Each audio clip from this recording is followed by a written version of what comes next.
이 치매 걸린 사람 유의양원에 처박아. 며느리 송미란의 목소리가 장례식장 복도에 울려 퍼졌습니다. 남편 윤재혁 장례를 치른 지 겨우 하루 지난 아침이었어요. 지금 이 이야기 어디에서 듣고 계신지 댓글로 남겨주셔도 괜찮습니다. 끝까지 들으시면 오늘은 반드시 뒤집힙니다. 구독으로 자리만 잡아주세요. 오늘 이야기도 돈 앞에서 가족이 무너진 이야기입니다. 그럼 지금부터 시작하겠습니다. 63살. 박영숙은 거실 소파에 앉아 있었습니다. 40년을 함께 산 남편을 떠나보낸 지 하루. 아직 눈물도 마르지 않았어요. 며느리 미란이 서류 봉투를 탁 내려놓았습니다. 어머니, 이거 보세요. 아버님 유언장이에요. 영숙은 떨리는 손으로 봉투를 열었어요. 유언장에는 이렇게 적혀 있었습니다. 본인 윤재혁은 모든 재산을 며느리 송미란에게 상속한다. 영숙의 손에서 종이가 떨어졌어요. 이게 무슨 소리야? 남편이 이런 유언을 남길 리가 없어. 미란이 비웃었습니다. 어머니, 현실을 받아들이세요. 아버님 3년간 제가 간병했잖아요. 아들 잃은 과부 몸으로요. 어머니는 뭐 하신 게 있어요? 영숙은 할 말을 잃었습니다. 5년 전 아들이 교통사고로 떠났을 때 며느리는 이렇게 말했었죠. 어머니, 제가 시댁 지킬게요. 3년 전 남편마저 심근경색으로 쓰러졌을 때 며느리가 나섰습니다. 제가 아버님 모실게요. 어머니는 편히 쉬세요. 그때는 정말 효심인 줄 알았어요. 주변 사람들도 모두 칭찬했습니다. 과부가 시아버지까지 간병하다니 정말 대단하네요. 영숙도 며느리에게 고마웠어요. 하지만 지금 미란의 목소리가 더 차갑게 식었습니다. 그리고 어머니, 이 집도 이제 제 거예요. 일주일 안에 나가주세요. 뭐라고? 영숙은 자리에서 벌떡 일어났습니다. 이 집은 내가 40년을 산 집이야. 당장 나가라니 그게 무슨 소리야. 미란이 핸드폰을 꺼냈어요. 화면에는 남자 사진이 보였습니다. 어머니, 저 재혼할 거예요. 이분이 제 약혼자 이동훈 씨고요. 다음 달에 결혼해요. 그러니까 어머니가 계시면 불편하잖아요. 영숙의 가슴이 철렁 내려앉았어요. 남편 장례 치른 지 하루 만에 재혼? 준서는 어쩌고, 내 손자는? 미란이 피식 웃었습니다. 준서요? 준서는 제가 키울 거예요. 어머니가 키운다고요? 고졸에 연금 40만 원 받는 할머니가? 그 말에 영숙은 숨이 막혔어요. 자신은 중학교 영어 교사였습니다. 하지만 명예퇴직 후 연금이 적었어요. 일주일 후 영숙은 집에서 쫓겨났습니다. 짐은 캐리어 하나가 전부였어요. 손자 준서가 울며 매달렸습니다. 할머니, 가지마. 미란이 준서를 확 잡아당겼어요. 준서야, 할머니는 정신병원 가시는 거야. 치매 걸려서 말이야. 영숙의 눈이 커졌습니다. 미란, 너 지금 뭐라고 했어? 미란이 냉정하게 말했어요. 준서한테 그렇게 말할 거예요.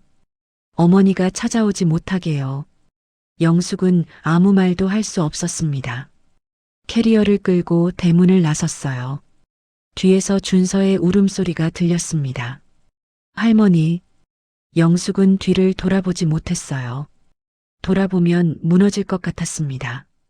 그날 저녁 영숙은 쪽방촌에 도착했습니다. 월세 40만 원, 보증금 50만 원, 3평도 안 되는 방이었어요. 창문도 제대로 없었습니다. 환기구만 하나 달려 있었어요. 영숙은 캐리어를 열었습니다. 옷 몇 벌과 남편 사진 한 장이 전부였어요. 사진 속 남편은 웃고 있었습니다. 영숙은 사진을 꺼내 들었어요. 여보, 나 어떻게 살아야 해? 눈물이 주르륵 흘러내렸습니다. 40년을 함께 산 집에서 쫓겨났어요. 손자도 빼앗겼습니다. 이제 남은 건 월 40만 원 연금뿐이었어요. 밤이 깊어갔습니다. 옆방에서 기침 소리가 들렸어요. 복도에서는 누군가 싸우는 소리가 들렸습니다. 벽이 얇았어요. 모든 소리가 다 들렸습니다. 영숙은 이불을 뒤집어 썼어요. 잠이 오지 않았습니다. 남편 목소리가 귓가에 맴돌았어요. 여보, 미안해. 내가 당신을 지켜주지 못했어. 영숙은 베개에 얼굴을 묻었습니다. 소리 없이 울었어요. 이게 인생의 끝인가? 40년을 성실하게 살았는데 이렇게 끝나는 건가? 새벽 4시 영숙은 잠을 포기하고 일어났습니다. 작은 환기구로 바깥을 내다보았어요. 어둠뿐이었습니다. 하지만 영숙은 몰랐습니다. 남편이 자신을 위해 남겨둔 것이 있다는 걸, 그리고 그것이 모든 걸 바꿀 거라는 걸. 영숙은 쪽방 청소를 시작했습니다. 먼지가 수북이 쌓여 있었어요. 캐리어를 정리하다가 낡은 가방을 발견했습니다. 남편이 쓰던 서류 가방이었어요. 가죽이 다 해져 있었습니다. 영숙은 가방을 열었어요. 안에 봉투 하나가 들어 있었습니다. 남편 필체로 이렇게 적혀 있었어요. 아내에게. 영숙의 손이 떨렸습니다. 봉투를 뜯었어요. 편지가 나왔습니다. 여보, 미안해. 내가 당신한테 말도 없이 이것저것 모았어. 당신은 내가 월급쟁이인 줄 알았지. 하지만 나는 틈틈이 다른 일도 했어. 부동산 공부도 했고 조금씩 모았어. 이게 우리 노후 자금이야. 창고 열쇠와 주소를 동봉한다. 부디 이걸로 편하게 살아줘. 사랑해, 영수가. 편지 밑에 작은 열쇠가 테이프로 붙어 있었습니다. 그리고 메모 한 장. 서울시 강남구 대치동 123-45 창고. 영숙은 편지를 가슴에 안았어요. 눈물이 또 흘렀습니다. 여보, 당신이 이런 걸 준비했었구나. 다음 날 아침 영숙은 그 주소를 찾아갔습니다. 지하철을 3번 갈아탔어요. 대치동 골목 안쪽에 낡은 창고 건물이 있었습니다. 3층 건물이었어요. 외벽 페인트가 벗겨져 있었습니다. 영숙은 계단을 올라갔어요. 201호. 문 앞에 섰습니다. 떨리는 손으로 열쇠를 꺼냈어요. 문이 열렸습니다. 안은 어두웠어요. 전등 스위치를 찾아 켰습니다. 불이 들어왔습니다. 작은 방이었어요. 한쪽 벽에 서류 박스들이 쌓여 있었습니다. 영숙은 박스를 하나씩 열었어요. 낡은 서류들이 가득했습니다.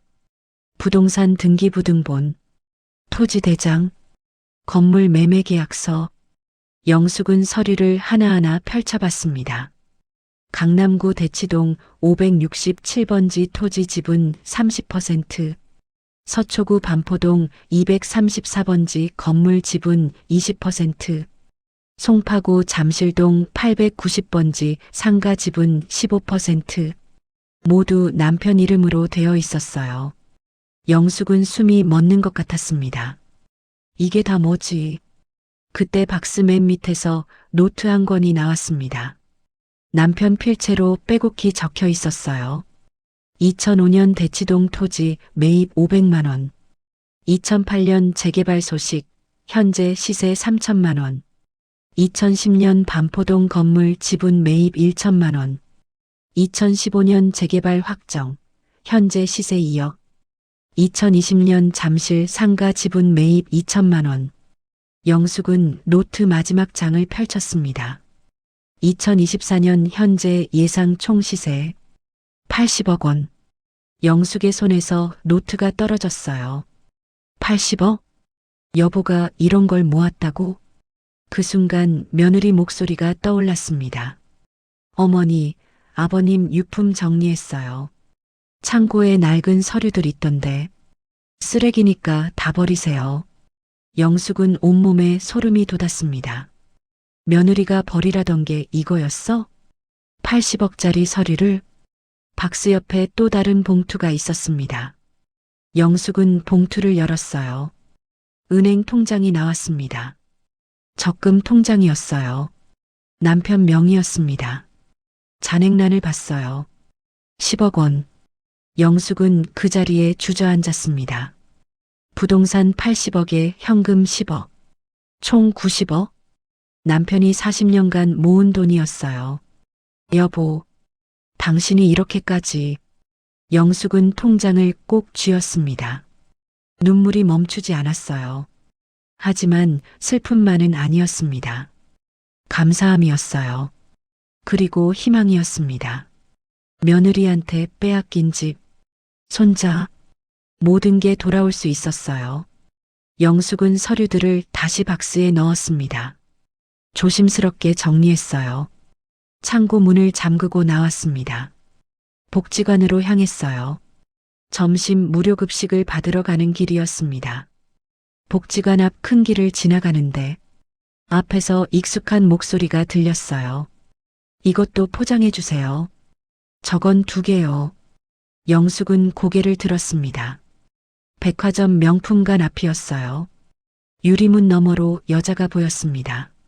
며느리 미란이었어요. 명품 핸드백을 여러 개 들고 있었습니다.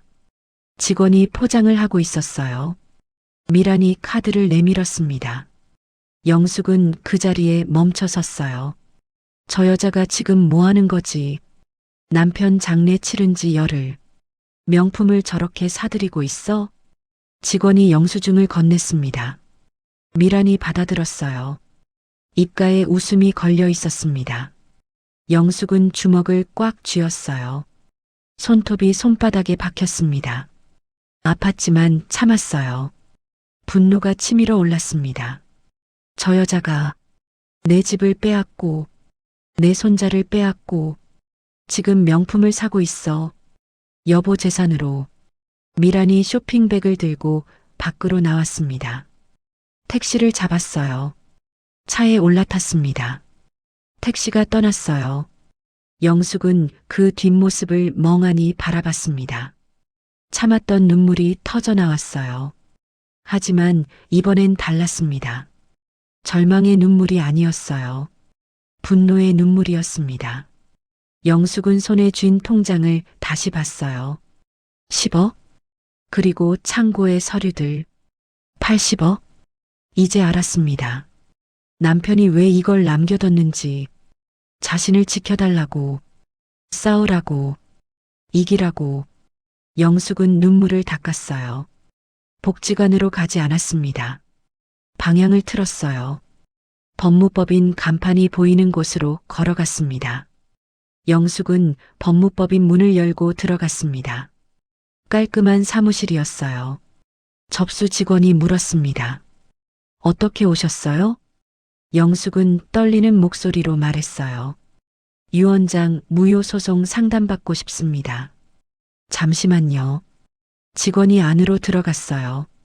곧 중년 남자가 나왔습니다. 50대 중반쯤 되어 보였어요. 안녕하세요. 변호사 강태민입니다. 영숙은 그에게 모든 이야기를 했습니다. 남편의 죽음, 며느리의 위조 유 원장, 쫓겨난 일, 그리고 창고에서 발견한 서류들. 강태민은 서류를 꼼꼼히 살펴봤어요. 고개를 끄덕였습니다. 이건 명백한 위조입니다. 필체 감정만 받으면 무효 소송 이길 수 있어요. 영숙의 가슴이 뛰었습니다. 정말요? 네. 그리고 이 부동산 서류들. 전부 고인 명의네요. 법정 상속인은 부인이신 박영숙 씨가 맞습니다. 며느리는 상속 권리가 없어요. 영숙은 눈물을 참았어요. 고맙습니다. 강태민이 말했습니다. 소송 준비하겠습니다. 시간은 좀 걸릴 거예요. 하지만 반드시 이기실 겁니다. 일주일이 지났습니다. 영숙은 쪽방으로 돌아가는 길이었어요. 저녁 8시. 골목은 어두웠습니다. 가로등 불빛만 희미하게 켜져 있었어요. 쪽방 건물 앞에 도착했습니다. 누군가 앉아 있었어요. 작은 그림자였습니다. 영숙은 가까이 다가갔어요. 심장이 멎는 줄 알았습니다. 준서였어요. 손자 준서가 계단에 앉아 있었습니다. 준서야. 영숙은 달려갔어요. 준서를 끌어안았습니다. 할머니. 준서가 영숙 품에 안겼어요. 온몸이 떨리고 있었습니다. 어떻게 여길 찾아왔어? 엄마는 알아? 준서가 고개를 저었습니다. 몰라요. 학원 간다고 하고 나왔어요. 영숙은 준서를 방으로 데리고 들어갔어요. 불을 켰습니다. 준서 얼굴이 보였어요. 눈이 빨갛게 충혈돼 있었습니다. 울었던 거예요. 무슨 일이야? 준서가 말했습니다. 할머니. 엄마가 할머니 죽이려고 해요. 영숙의 숨이 멎었습니다. 뭐라고? 준서가 핸드폰을 꺼냈어요. 떨리는 손으로 녹음 파일을 재생했습니다. 며느리 미란의 목소리가 흘러나왔어요. 보험금 타려면 노인네부터 처리해야 돼. 남자 목소리가 이어졌습니다. 새남편 이동훈이었어요. 안락사 시키는 방법 알아볼까? 아니면 사고로 위장하든가. 미란이 대답했습니다. 일단 연락 끊고 찾아오지 못하게 해. 그 사이 보험 더 들어놓고. 영숙은 핸드폰을 떨어뜨릴 뻔했어요. 손이 부들부들 떨렸습니다. 이게 무슨 소리야? 준서가 울먹였습니다. 제가 숨어서 녹음했어요. 엄마랑 새아빠가 거실에서 얘기하는 거. 영숙은 준서를 다시 꼭 안았어요. 잘했어, 준서야. 정말 잘했어. 준서가 영숙 품에서 말했습니다. 할머니, 새아빠가 저 때려요. 엄마는 모른 척해요. 영숙은 준서를 떼어냈어요. 재킷을 벗겼습니다. 팔에 멍이 있었어요. 시퍼렇게 멍이 들어 있었습니다. 이게 뭐야? 준서가 고개를 숙였어요. 숙제 안 했다고. 새아빠가 때렸어요. 영숙의 눈에서 눈물이 흘렀습니다. 분노와 슬픔이 뒤섞였어요. 미안해, 준서야. 할머니가 미안해. 그때 영숙 핸드폰이 울렸습니다. 모르는 번호였어요. 받았습니다. 박영숙 씨 맞으십니까? 네, 그런데요. KB은행입니다. 고객님 명의로 대출 5천만 원이 연체 중인데요. 영숙은 귀를 의심했어요. 대출이요? 저 대출 받은 적 없는데요. 명의도용 신고하셔야 할 것 같습니다. 고객님 신분증으로 지난달에 대출이 나갔거든요. 영숙은 전화를 끊었어요. 온몸에 힘이 빠졌습니다. 며느리가 또 뭘 한 거야? 내 명의로 불법 대출까지? 준서가 영숙을 바라봤습니다. 할머니, 괜찮아요? 영숙은 고개를 끄덕였어요. 괜찮아. 할머니는 괜찮아. 하지만 손은 떨리고 있었습니다. 분노가 온몸을 타고 흘렀어요. 며느리 미란. 저 여자가 여기까지 하다니. 영숙은 준서를 안았습니다. 준서야. 할머니 말 잘 들어. 이제부터 할머니가 너 지킬 거야. 엄마한테도 새아빠한테도 안 빼앗겨. 준서가 물었습니다. 어떻게요? 할머니 혼자서요? 영숙은 미소 지었어요. 차분하고 단호한 미소였습니다. 할머니 혼자 아니야. 할아버지가 남겨주신 게 있어. 그걸로 너 꼭 지킬 거야. 준서를 학원 근처까지 데려다 줬습니다. 택시를 태웠어요. 준서가 창문 너머로 손을 흔들었습니다. 택시가 떠났어요. 영숙은 그 자리에 서서 생각했습니다.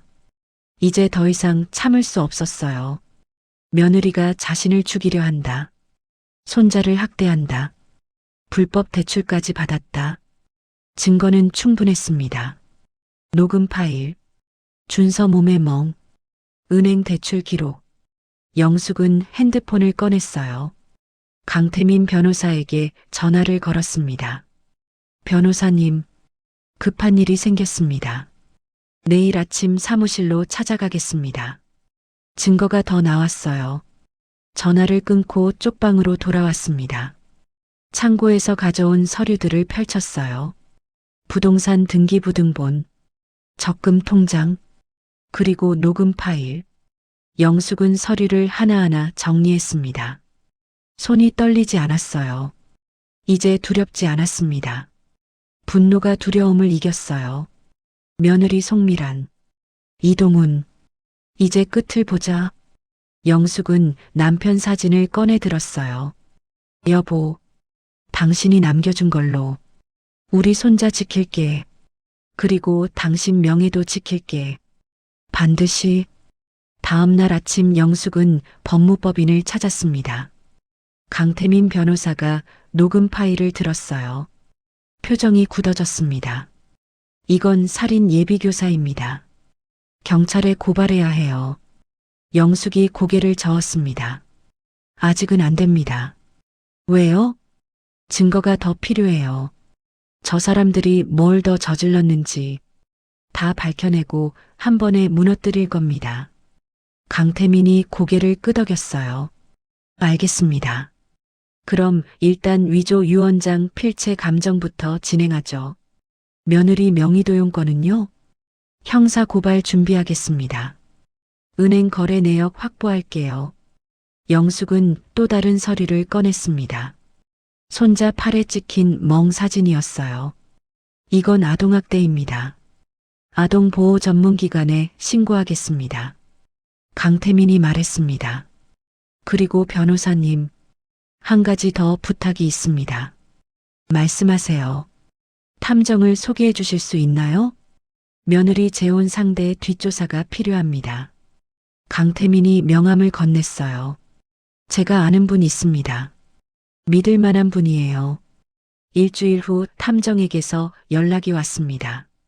박영숙 씨, 자료 나왔습니다. 사무실로 오시겠어요? 영숙은 탐정 사무실로 갔어요. 탐정이 파일을 펼쳤습니다. 이동훈, 42세. 전과 산범입니다. 영숙의 눈이 커졌어요. 2015년 보험 사기, 피해액 8천만 원, 징역 2년 집행유예, 2018년 폭행, 징역 1년 실형, 2021년 결혼 사기, 피해 여성 3명, 총 피해액 2억, 징역 3년 출소. 영숙은 숨이 막혔습니다. 이런 인간이 내 며느리 옆에 있다고? 탐정이 계속 말했습니다. 그리고 이 사람, 지금도 보험을 여러 건 들고 있어요. 수익자가 전부 송미란 씨로 되어 있고요. 영숙 몸에 소름이 돋았어요. 보험 수익자가 며느리? 그럼 내가 죽으면? 탐정이 고개를 끄덕였습니다. 보험금이 며느리한테 가는 구조예요. 총액 5억입니다. 영숙은 주먹을 꽉 쥐었어요. 저 인간들이 처음부터 날 죽일 생각이었구나. 그날 저녁 영숙은 결심했습니다. 부동산 서류 중 하나를 팔기로 했어요. 송파구 잠실동 상가 지분. 부동산 중개인을 만났습니다. 이 집은 팔고 싶습니다. 중개인이 서류를 확인했어요. 눈이 커졌습니다. 이거 재개발 확정구역인데요. 지금 시세 20억은 됩니다. 영숙이 말했습니다. 빨리 처리해 주세요. 한 달 안에요. 2주일 후 계약이 완료됐습니다. 통장에 20억이 들어왔어요. 영숙은 그 돈으로 움직이기 시작했습니다. 요양원 매물을 알아봤어요. 강남 외곽에 작은 요양원이 나와 있었습니다. 건물주가 급매로 내놓은 거였어요. 15억. 영숙은 현장을 직접 방문했습니다. 3층 건물이었어요. 낡았지만 구조는 괜찮았습니다. 매입하겠습니다. 일주일 안에 계약하죠. 부동산 중개인이 놀랐어요. 이렇게 빨리 결정하세요? 네. 시간이 없어요. 계약이 완료됐습니다. 영숙은 요양원 원장이 됐어요. 하지만 아무에게도 말하지 않았습니다. 며느리는 영숙이 여전히 쪽방에 산다고 믿고 있었어요. 한 달이 지났습니다. 영숙은 준서를 몰래 만났어요. 학원 근처 카페였습니다. 준서야. 할머니. 영숙은 준서 손을 꼭 잡았습니다. 조금만 참아. 할머니가 곧 널 데려올 거야. 준서가 물었어요. 정말요? 영숙이 고개를 끄덕였습니다. 진짜야. 엄마랑 새아빠한테서 널 지켜줄게. 준서 눈에 눈물이 고였어요. 할머니 보고 싶었어요. 영숙도 눈물을 참았습니다. 할머니도 보고 싶었어. 근데 이제 곧 만날 수 있어. 그날 밤 영숙은 요양원 사무실에 앉아 있었습니다. 책상 위에 서류들이 놓여 있었어요. 위조 유언장, 무효 소송 준비 서류, 명의도용 형사 고발장, 아동학대 신고서, 이동훈 전과 기록, 보험 사기 증거 자료, 그리고 녹음 파일. 모든 게 준비됐습니다. 강태민 변호사가 전화했어요. 박영숙 씨, 필체 감정 결과 나왔습니다. 유언장은 위조 맞습니다. 법원 제출 가능해요. 영숙은 숨을 깊이 들이쉬었습니다. 알겠습니다. 소송 진행하세요. 며느리한테 통지 나가는 건 언제쯤이죠? 일주일 후면 법원 통지서가 갈 겁니다. 영숙은 전화를 끊었어요. 창밖을 바라봤습니다. 밤하늘에 별이 반짝이고 있었어요. 여보, 이제 시작이야. 당신이 남겨준 걸로 우리 손자 지키고 당신 명예도 지킬게. 그리고 저 나쁜 사람들 반드시 벌 받게 할게. 영숙은 남편 사진을 꺼내 들었습니다. 사진 속 남편은 웃고 있었어요. 영숙도 미소 지었습니다. 더 이상 우는 여자가 아니었어요. 싸우는 여자였습니다. 이기는 여자였습니다. 며느리 송미라는 아직 몰랐어요. 자신에게 어떤 일이 닥칠지, 폭풍이 몰려오고 있다는 걸, 그리고 그 중심에 박영숙이 서 있다는 걸. 일주일 후 며느리 집에 법원 등기 우편이 도착할 겁니다.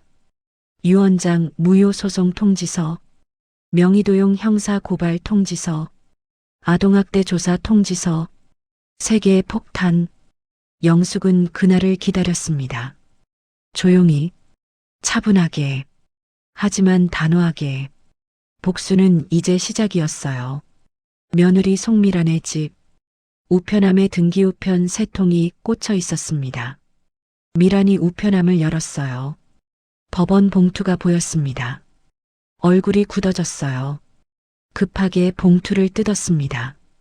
유언장 무효 확인 소송 통지서, 원고 박영숙. 미란의 손이 떨렸어요. 두 번째 봉투를 열었습니다. 명의도용 형사 고발장, 고발인 박영숙. 세 번째 봉투, 아동학대 조사 통지서, 신고인 익명. 미라는 그 자리에 주저앉았습니다. 이게 뭐야? 이동훈이 퇴근해서 들어왔어요. 왜 그래? 미란이 서류를 내밀었습니다. 이동훈 얼굴이 하얗게 질렸어요. 시어머니가 고발했어? 어떻게 이런 걸 알았지? 미란이 소리쳤습니다. 당신이 보험 너무 많이 들었잖아. 들켰나 봐. 이동훈이 벽을 쳤어요. 제길, 그 노인네가 아직도 정신이 멀쩡했어? 미란이 핸드폰을 집어들었습니다. 지금 당장 입 막아야 해. 요양원에 넣어버려. 이동훈이 고개를 끄덕였어요. 그래. 아무도 못 만나게 격리시켜. 미라는 인터넷을 검색했습니다. 강남 무료 요양원. 검색 결과가 나왔어요. 영숙 실버케어 타운. 정부 지원 무료 요양시설. 미란이 화면을 확대했습니다. 여기다. 여기 넣어버리자. 다음 날 아침 미라는 영숙에게 전화했습니다. 목소리를 최대한 부드럽게 만들었어요. 어머니. 영숙이 받았습니다. 무슨 일이야? 어머니, 제가 잘못했어요. 그동안 너무 모질게 대했죠. 이제라도 모시고 싶어요. 좋은 요양원 찾았어요. 거기서 편히 지내세요. 제가 모셔가겠습니다. 영숙은 피식 웃었어요. 전화기 너머로는 들리지 않게. 알겠다. 언제 올 거니? 오늘 오후 2시에 갈게요. 미라는 전화를 끊고 이동훈을 봤습니다. 완전 속았어. 순진하게 기다리네. 이동훈이 웃었어요. 요양원 넣고 나서 면회 금지시키자. 그럼 아무것도 못해. 오후 2시 검은색 승용차가 영숙 쪽방 앞에 섰습니다. 미란과 이동훈이 내렸어요. 영숙은 낡은 옷을 입고 나왔습니다. 머리도 단정하지 못했어요. 일부러 초라하게 꾸몄습니다. 미란이 억지 미소를 지었어요. 어머니, 타세요. 영숙은 차에 올랐습니다. 뒷좌석에 앉았어요. 차가 출발했습니다. 미란이 백미러로 영숙을 봤어요. 정말 초라해 보였습니다. 안심이 됐어요. 30분 후 차는 강남 외곽에 도착했습니다. 한적한 곳이었어요. 앞에 3층 건물이 보였습니다. 차가 건물 앞에 섰어요. 미란이 차에서 내렸습니다. 건물 입구를 봤어요. 눈이 커졌습니다. 대형 간판이 걸려 있었습니다. 영숙 실버케어 타운. 이사장 박영숙. 미란의 다리가 후들거렸어요. 뭐야. 이동훈도 차에서 내렸습니다. 간판을 보더니 얼어붙었어요. 이 이사장? 박영숙? 영숙이 천천히 차에서 내렸습니다. 더 이상 초라하지 않았어요. 당당했습니다. 등을 펴고 섰어요. 그때 건물 현관문이 열렸습니다. 직원들이 일렬로 나왔어요. 모두 정갈한 유니폼을 입고 있었습니다. 일제히 허리를 숙였어요. 이사장님, 어서 오십시오. 영숙이 고개를 끄덕였습니다. 직원들이 길을 열어줬어요. 영숙은 천천히 걸어갔습니다. 미란 옆을 지나갔어요. 멈춰 섰습니다. 미란을 내려다봤어요. 어서 오세요, 며느리님. 제가 이 요양원 주인입니다. 미란의 입이 떡 벌어졌어요. 말이 나오지 않았습니다. 손이 부들부들 떨렸어요. 핸드백이 바닥에 떨어졌습니다. 이동훈이 뒤로 비틀거렸어요. 담벼락에 기댔습니다. 얼굴이 새하얗게 질렸어요. 영숙이 계속 말했습니다. 무료 요양원 찾아오셨죠? 여긴 무료가 아닙니다. 한 달에 500만 원입니다. 그래도 들어오시겠어요? 미란이 간신히 입을 열었어요. 어떻게? 어머니가 어떻게? 영숙이 차갑게 웃었습니다. 당신 시아버지가 남겨주셨어. 당신이 쓰레기라고 버리라던 서류들. 그게 90억이었어. 미란의 무릎이 꺾였어요. 바닥에 주저앉았습니다. 그때 경찰차 2대가 도착했습니다. 사이렌 소리가 울렸어요. 경찰 4명이 내렸습니다. 송미란 씨 맞습니까? 미란이 고개를 들었어요. 눈물이 흘러내렸습니다. 명의도용, 보험 사기, 아동학대 혐의로 체포하겠습니다. 경찰이 수갑을 꺼냈어요. 미란 손목에 채웠습니다. 차가운 쇠소리가 났어요. 찰칵. 이동훈도 수갑이 채워졌습니다. 보험 사기 교사, 살인 예비 교사 혐의입니다. 이동훈이 소리쳤어요. 이건 함정이야. 증거가 어디 있어? 영숙이 핸드폰을 꺼냈습니다. 녹음 파일을 재생했어요. 이동훈 목소리가 흘러나왔습니다. 보험금 타려면 노인네부터 처리해야 돼. 안락사 시키는 방법 알아볼까? 경찰이 핸드폰을 받았어요. 증거 확보했습니다. 미란이 영숙에게 매달렸습니다. 어머니, 잘못했어요. 용서해 주세요. 영숙은 미란을 내려다봤어요. 표정이 차갑게 식어 있었습니다. 내 손자 때린 건 용서 안 해. 내 남편 명예 더럽힌 건 용서 안 해. 날 죽이려 한 건 절대 용서 안 해. 경찰이 미란을 끌어냈습니다. 경찰차에 태웠어요. 이동훈도 실려갔습니다. 사이렌이 울리며 차가 떠났어요. 영숙은 그 뒷모습을 지켜봤습니다. 직원 하나가 다가왔어요. 이사장님, 괜찮으세요? 영숙이 고개를 끄덕였습니다. 괜찮아. 이제 다 끝났어. 하늘을 올려다봤어요. 구름 사이로 햇살이 비쳤습니다. 여보, 고마워. 당신 덕분에 이겼어. 바람이 불었어요. 따뜻한 바람이었습니다. 마치 남편이 안아주는 것 같았어요. 영숙은 미소 지었습니다. 이제 손자를 데려올 차례였습니다. 3개월 후 서울중앙지방법원 대법정 방청석이 가득 찼습니다. 기자들도 여럿 와 있었어요. 재판장이 입장했습니다. 피고인 송미란, 이동훈을 입정시키시오. 교도관이 두 사람을 데리고 들어왔어요. 수갑과 포승줄에 묶여 있었습니다. 미란의 얼굴은 초췌했어요. 머리는 헝클어져 있었습니다. 이동훈은 고개를 숙이고 있었어요. 재판장이 판결문을 펼쳤습니다.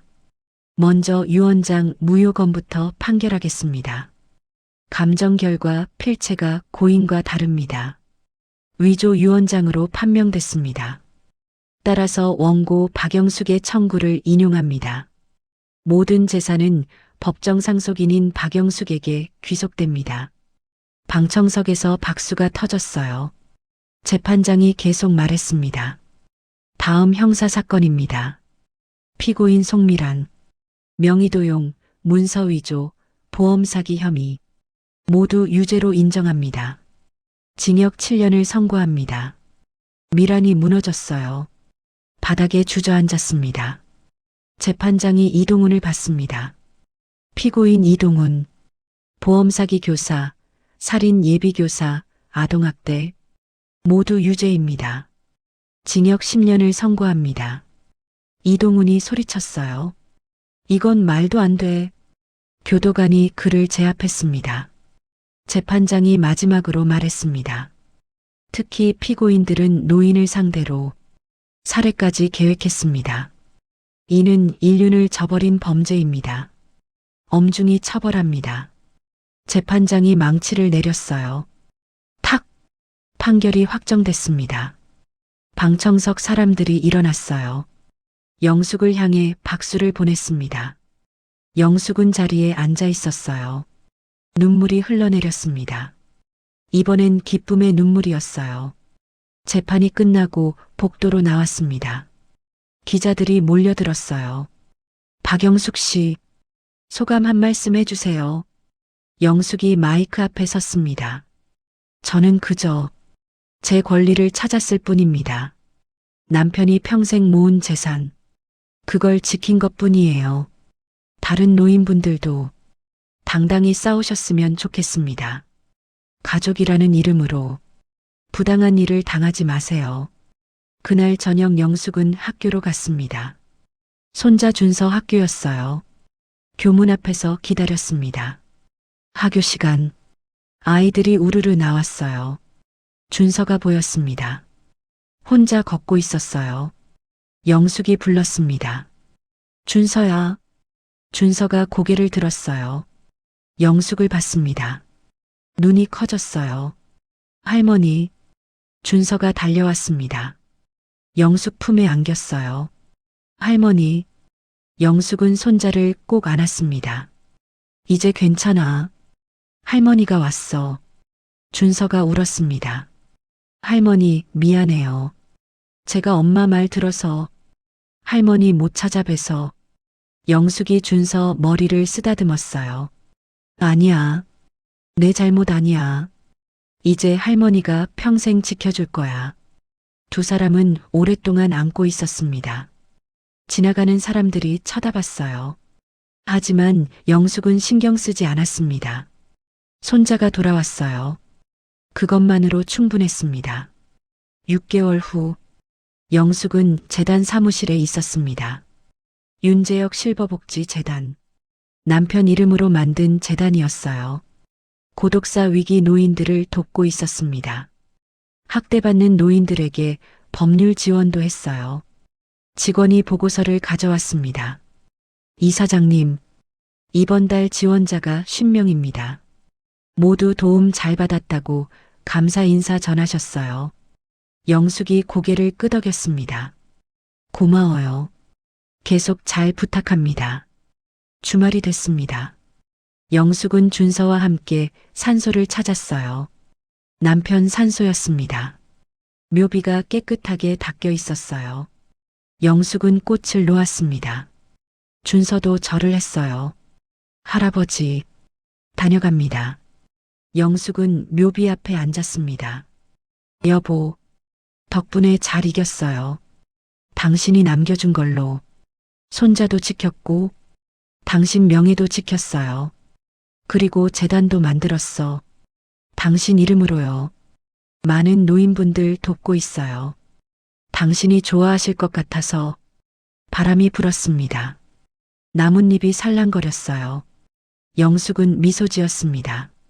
여보, 제대로 살았죠? 당신 자랑스럽죠? 준서가 할머니 옆에 앉았어요. 할머니, 영숙이 손자를 안았습니다. 그래, 준서야. 할아버지한테 인사 다 했어? 네. 할아버지, 저 이제 할머니랑 행복하게 살게요. 걱정 마세요. 영숙은 준서를 꼭 안았어요. 눈물이 흘렀습니다. 하지만 슬픈 눈물은 아니었어요. 감사의 눈물이었습니다. 행복의 눈물이었습니다. 집으로 돌아왔습니다. 새로 장만한 아파트였어요. 깨끗하고 따뜻한 집이었습니다. 준서가 방에 들어가 숙제를 했어요. 영숙은 거실에 앉았습니다. 창밖을 바라봤어요. 햇살이 따스하게 들어왔습니다. 영숙은 남편 사진을 꺼냈습니다. 사진 속 남편은 웃고 있었어요. 영숙도 웃었습니다. 여보, 고마워요. 당신 덕분에 다시 살았어요. 그리고 이제는 제대로 살 거예요. 당당하게요. 핸드폰이 울렸습니다. 재단 직원이었어요. 이사장님, 내일 MBC 인터뷰 요청 들어왔습니다. 노인 인권 특집 방송이래요. 영숙이 대답했습니다. 알겠습니다. 하겠다고 전해주세요. 더 많은 분들께 희망을 드리고 싶어요. 전화를 끊었어요. 영숙은 다시 창밖을 봤습니다. 새로운 시작이었습니다. 63살. 늦지 않았어요. 아직 할 일이 많았습니다. 도와줄 사람들이 많았어요. 영숙은 일어났습니다. 부엌으로 갔어요. 준서 저녁을 만들 시간이었습니다. 행복했습니다. 진짜 행복이었어요. 다음 이야기도 이곳에서 이어집니다. 세상 어디에도 혼자가 아닙니다. 구독으로 남겨두셔도 좋겠습니다.